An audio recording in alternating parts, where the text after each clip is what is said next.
കാരാഗാരത്തിന്റെ ചെങ്കോലുകൾക്ക് താഴെ വിധിതീർപ്പുകളുടെ തണുത്ത കല്ലുകൾക്കിടയിൽ അവൻ നിന്നു. മുൾക്കിരീടം ഇറക്കിവെച്ച ശിരസിൽ നിന്ന് ചോരത്തുള്ളികൾ നെറ്റിത്തടത്തിലൂടെ ഒലിച്ചിറങ്ങി മണ്ണിൽ അലിഞ്ഞു ചേരുന്നുണ്ട്.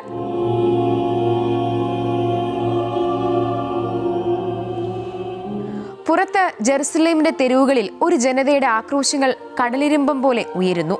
പീലാത്തോസ് ആ കൈകൾ ഉയർത്തി. പ്രക്ഷുബ്ധമായ ഒരു പെസഹാകാലത്തിന്റെ നടുവിൽ അന്തസ്സെല്ലാം തകർക്കപ്പെട്ടവനെങ്കിലും പരിഹാസപൂർവ്വം അണിയിച്ച പട്ടുടുപ്പുമായി ഒരു മനുഷ്യൻ നിന്നു. കേസരിയ മാരിറ്റിമയിലെ ശിലകളിൽ ഇന്നും കൊത്തിവെക്കപ്പെട്ടിട്ടുള്ള പേരിന് ഉടമയായ റോമൻ പ്രീഫെക്സ് പോന്തിയോസ് പിലാത്തോസ് തന്റെ സാമ്രാജ്യത്വ ശക്തിയുടെ ഔദ്യോഗിക ഇരിപ്പിടമായ ബമയിലേക്ക് ചുവടുവെച്ചു. പീഡനമേറ്റ ആ മനുഷ്യരൂപത്തിന് നേരെ കൈ ചൂണ്ടിക്കൊണ്ട് പാശ്ചാത്യ സാഹിത്യത്തിലും ചിന്തയിലും ഇന്ന് മുഴങ്ങിക്കേൾക്കുന്ന ആ വാക്കുകൾ അദ്ദേഹം ഉച്ചരിച്ചു: എക്കെ ഹോമോ. ഇതാ ഈ മനുഷ്യൻ. യേശു നിരപരാധിയാണെന്ന് പീലാത്തോസിന് ബോധ്യമുണ്ടായിരുന്നു. എന്നാൽ ഒരു കലാപം ഭയന്ന് അദ്ദേഹം ജനകീയ വിധിക്ക് വഴങ്ങി. ഇവൻ സ്വയം രാജാവെന്ന് വിളിക്കുന്നു. ഇവനെ വിട്ടയച്ചാൽ നീ സീസറുടെ സ്നേഹിതനല്ല എന്ന പ്രയോഗം പീലാത്തോസിനെ പ്രതിസന്ധിയിലാക്കി.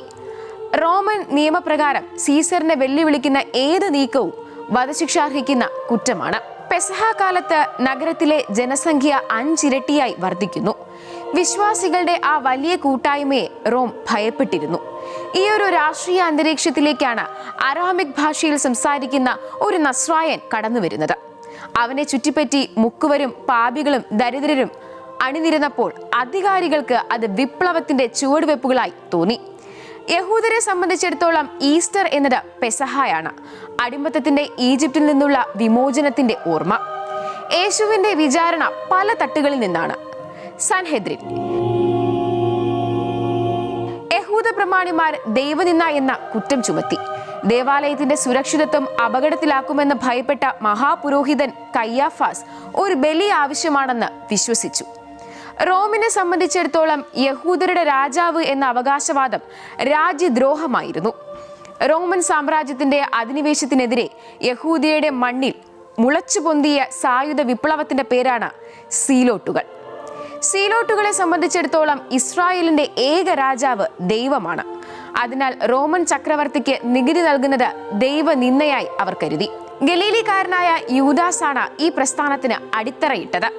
യഹൂദരുടെ പരമോന്നത സഭയായ സൻഹെദ്രിന്റെ നിയമപ്രകാരം യേശുവിന്റെ വിചാരണയിൽ പല നിയമലംഘനങ്ങളും നടന്നു. യഹൂദ നിയമമനുസരിച്ച് വധശിക്ഷ നൽകാവുന്ന കേസുകളിൽ വിചാരണ പകൽ മാത്രമേ നടത്താവൂ. എന്നാൽ യേശുവിനെ രാത്രിയിലാണ് വിസ്തരിച്ചത്. വിശ്വസനീയമായ 2 സാക്ഷികളെങ്കിലും ഒരേ കാര്യം പറയണമെന്നായിരുന്നു നിയമം. എന്നാൽ യേശുവിനെതിരെ കൊണ്ടുവന്ന സാക്ഷികളുടെ മൊഴികൾ പരസ്പര വിരുദ്ധമായിരുന്നു. ഒരു പ്രതി സ്വന്തം വാമൊഴിയിലൂടെ കുറ്റക്കാരനാകാൻ പാടില്ലെന്നായിരുന്നു ഹീബ്രു നിയമം. എന്നാൽ നീ ദൈവപുത്രനാണോ എന്ന കയ്യാഫാസിന്റെ ചോദ്യത്തിന് നീ തന്നെ പറഞ്ഞല്ലോ എന്ന യേശുവിന്റെ മറുപടിയെയാണ് അവർ ദൈവനിന്ദയായി വ്യാഖ്യാനിച്ചത്. കുരിശിന് മുകളിൽ പീലാത്തോസ് എഴുതി വെച്ച INRI എന്നത് യഥാർത്ഥത്തിൽ ഒരു കുറ്റപത്രമായിരുന്നു. റോമൻ നിയമപ്രകാരം ശിക്ഷിക്കപ്പെടുന്നവന്റെ കുറ്റം പരസ്യമായി പ്രദർശിപ്പിക്കണം. പീലാത്തോസ് ആ വാചകത്തിലൂടെ യഹൂദ പ്രമാണിമാരെ പരിഹസിക്കുകയായിരുന്നു. ഇതാ നിങ്ങളുടെ രാജാവിനെ ഞാൻ കുരിശിലേറ്റുന്നു.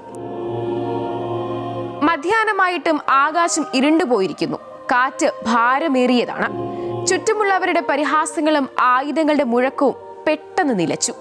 ക്രൂശിക്കപ്പെട്ട യേശുവിന്റെ ശ്വാസം മുറിയുന്നു. മഗ്ദലന മറിയവും അമ്മയായ മറിയവും തളർന്ന് താഴെയിരിക്കുകയാണ്. ആ നിശബ്ദതയെ ഭേദിച്ചുകൊണ്ട് യേശു ഉറക്കി നിലവിളിച്ചു: ഈലായി ഈലായി ലമ ശബക്താനി. അബ്ബ എന്ന് എപ്പോഴും വിളിച്ചിരുന്ന യേശു ഈ നിമിഷം ദൈവത്തെ നീതിപീഠത്തിലിരിക്കുന്നവനായി കാണുന്നു. എന്റെ ദൈവമേ, എന്റെ ദൈവമേ, എന്നെ നീ എന്തിന് കൈവിട്ടു? യഹൂദ ആചാരപ്രകാരം മൃതദേഹത്തിൽ സുഗന്ധദ്രവ്യങ്ങൾ പൂശാനായി ആഴ്ചവട്ടത്തിന്റെ 1-ാം നാൾ അതിരാവിലെ മഗ്ദലന മറിയം കല്ലറയ്ക്കൽ എത്തുന്നു. കല്ലറ തുറന്നു കിടക്കുന്നത് കണ്ട് അവൾ ഭയപ്പെടുന്നു. ആരോ ഗുരുവിന്റെ ശരീരം മോഷ്ടിച്ചു എന്ന് കരുതി അവൾ കരയുന്നു.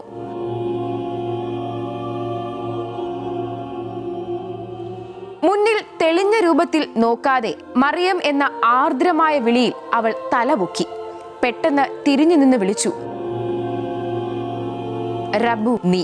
പിതാവിനോട് ഒപ്പം ചേരാൻ പോകുന്നു എന്ന് എന്റെ സഹോദരങ്ങളോട് പറയൂ എന്ന ദൗത്യമേൽപ്പിച്ചു. നിയമപരമായി സ്ത്രീകളുടെ സാക്ഷിമൊഴിക്ക് അന്ന് വലിയ വിലയില്ലായിരുന്ന ഒരു കാലഘട്ടത്തിലാണ് ഒരു സ്ത്രീയെ തന്നെ തന്റെ ഉയർത്തെഴുന്നേൽപ്പിന്റെ ആദ്യ സാക്ഷിയായി യേശു തിരഞ്ഞെടുത്തത്. 33 ശരത്കാലങ്ങൾ മാത്രം ഈ മണ്ണിലൂടെ നടന്നുപോയ മനുഷ്യൻ.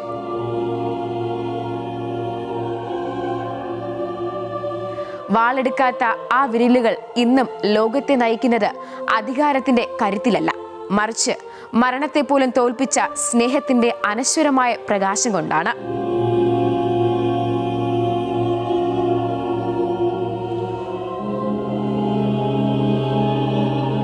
പീലാത്തോസ് പറഞ്ഞ പോലെ ഇതാ ഒരു മനുഷ്യൻ.